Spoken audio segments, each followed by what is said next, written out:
What's up? Good evening and welcome to the Variable Y Minute with your host, the Variable Y. Thank you guys so much for joining us tonight. We've been off for a couple of nights, obviously, no sports going on, so we had to try to figure out how we're going to entertain you all in this time.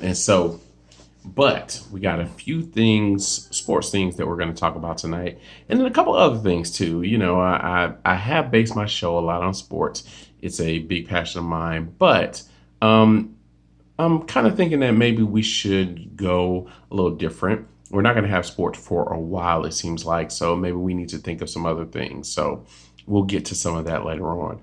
But we do have sports ish. Now, like I told you guys before, I don't do off season football talk. I don't do pre draft talk and I don't do draft talk. I find it all to be rather tedious and boring.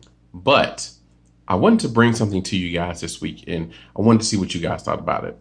So, as I've been listening, obviously we don't have a lot of sports to talk about, but any kind of sports that they're talking about, you kind of grasp a hold of. So, as I've been listening, I've been hearing the talk about the number three pick, I guess, in this year's NFL draft, and should it be should the Detroit Lions take Tua Tagovailoa from Alabama, the quarterback who has had a couple of injuries? Should they stand pat and not take Tua? Should they just let the draft go on? And then should the Dolphins at number five take Tua at number five?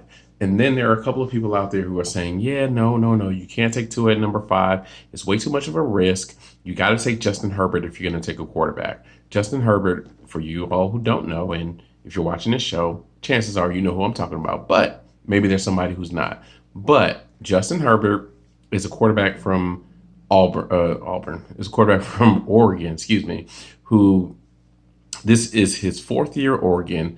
First 2 years, we had never heard of him. Last 2 years, we heard of him just because he's got all the measurables. He's the right size. He can make all the throws. He looks great in shorts and whatever else they evaluate the quarterbacks on. But if you watch the games like most of us do, you would say, why is anybody talking about this guy? He hasn't been that good.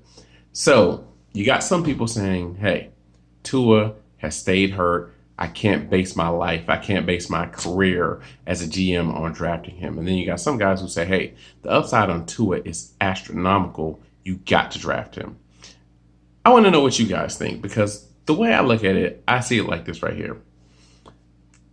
If there was no injury, what is how do these two measure up to each other? And I think for all intents and purposes, we would all say if there was no injury, Tua Tagovailoa is head and shoulders above Justin Herbert. So why should the injury get you to draft a guy who you know is far inferior? Like, you, if you haven't heard me talk before, you would understand. You'll understand now that I think being an NFL, or excuse me, not just NFL. I think being a GM, a general manager of any sports team, you're probably not stupid, but you're probably really bad at your job because you make a bunch of bad decisions and you always try to look for somebody else to bail you out. Again, I know I've said it on the show before, but like the NBA with the one and done rule. Oh my God, we can't evaluate these high school guys. We're drafting too many of them. Oh my God, we can't do it. We can't do it.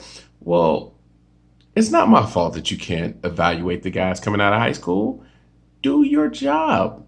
You make a tremendous amount of money to scout and watch and see who's good at whatever sport they're in and who's not good, who fits into your system and who doesn't. Do your job. You got one job. Do your job. You got a bunch of scouts who you've hired. Get their opinions. Don't just go off of some crap that you're thinking, oh my God, this guy is the greatest thing since sliced bread. And he turns out to just be a guy, or he turns out to not fit in your system. Do your job. Let everybody else worry about the rest. Do your job. So I say all of that to say this right here. I don't think it makes any sense to say, Well, Tua is hurt, so with we're gonna go with Justin Herbert. Again, if Justin Herbert is just above average, you could wait. You could let this whole draft pass you by. And I'm just speaking if I'm Miami. You can let this whole draft pass you by. Obviously, it seems like you got a good culture in place and you got a good head coach with your new head coach. Everybody thought you guys were going to lose every single game, but you won games. So you got a good culture in place. You could just lose games. There's a big strapping quarterback out there who will be available next year. His name is Trevor Lawrence. That's the guy you want to tank for. That's the guy you want to throw the sun, the moon, and the stars at. He's not no damn Joe Burrow who just came out of nowhere and actually had one good season, who we saw last year and we thought, ugh, oh my God, same old LSU quarterback.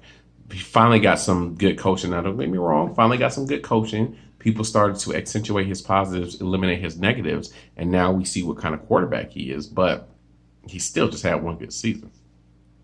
But anyway, I digress. My whole point is, if you compare the two without the injuries and you say that Tua Tagovailoa is head and shoulders above Justin Herbert, I don't understand what the hell we're talking about here.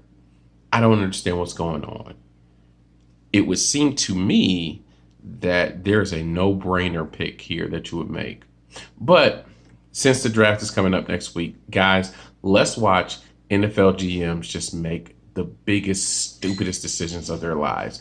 And let's remember this in a few years when we say, wow, Justin Herbert, I mean, he's okay. Damn, that Tua Tagovailoa, somebody took a chance on him. He didn't get hurt. Man, he's amazing. And then we'll see exactly who's really bad at their job at being an NFL GM. So that's it for that NFL talk. And now, like I said, we're going to talk about a little other things. Tonight is Friday. We do go off the beaten path. And while we're doing off the beaten path and while we're all at home, I know there are a lot of you guys out there who are video gamers like me. And there are a lot of you who are like, man, I'm at home. I'm social distancing. I'm doing school, distance learning. I'm working from home. I'm doing all these things from home. I need to find a way to entertain myself. Well, guys, luckily for us, I'm a PlayStation man myself. And luckily for us, the PlayStation Store is having a monstrous sale right now on all the games. Like I told you, I think it was a couple of weeks ago, like I told you, I got NBA 2K20 on sale. I just looked today. They got Spider-Man on sale. They got Days Gone on sale. They got Madden on sale. I'm going to grab all three of those and I'm going to play all three of those. And like I said last time with the sale that I got last time, I got Metal Gear Solid 5 on sale. If you want to know something about me and how I play my video games, I don't play them when they first come out. I get them on sale. So I'm playing Red Dead Redemption right now. I got it on sale. Like I said, I'm playing 2K on sale. I'm playing 2K19 because I think it's a little better than 20. I can't figure out 20 just yet. Maybe I will, maybe I won't, who knows. But right now I'm playing 2K19 on sale. And also what I'm gonna do is I'm gonna just start dropping some videos on Twitter and on Instagram just about me playing video games and the stuff that I like to do and the fun that I'm gonna have playing video games. Because why the hell not? We don't have real sports, so we'll drop some video game sports. One last thing before we go. I don't know about you guys, but my son was out there, and most of you guys may not have sons. They may not be my son's age. They may not even like sports. But my son, God bless him, he's turned out to be a lot like me, and that's just going to be a headache for me. But whatever, I digress. He picked up one of my old games. I think it was 2K10 or 12 or whatever, but it's the one with the Jordan challenges on it. With that new documentary, The Last Dance, coming out, it makes me want to play that game. So I'm going to play that game this weekend. I'm going to do some Jordan challenges this weekend. I'm going to get my camera. I'm going to shoot some of these videos of me doing that. And I'm just going to drop them on Twitter and Instagram. And hopefully you guys will enjoy. And if not, hopefully you'll say you don't enjoy it, but you'll be positive. Anyway, guys, like I said, we're going to keep this thing flowing. This is a sports show, so I've got very little to talk about, but this is also a show about being off the beaten path. So we got a lot to talk about, and we're going to talk about a lot. So I thank you guys so much for joining me. Again, you can always catch the show on YouTube at the Variable Y Minute. Please like, share, and subscribe.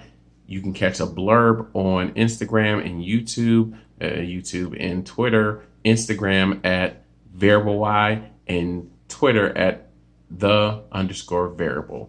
Thank you guys so much for joining me. Can't hug your loved ones, but blow them kisses. Take care of yourselves. Wash your hands. Social distance. We will see you soon. We'll be back and better than ever next time we see each other. Have a great weekend, everyone. We'll talk soon.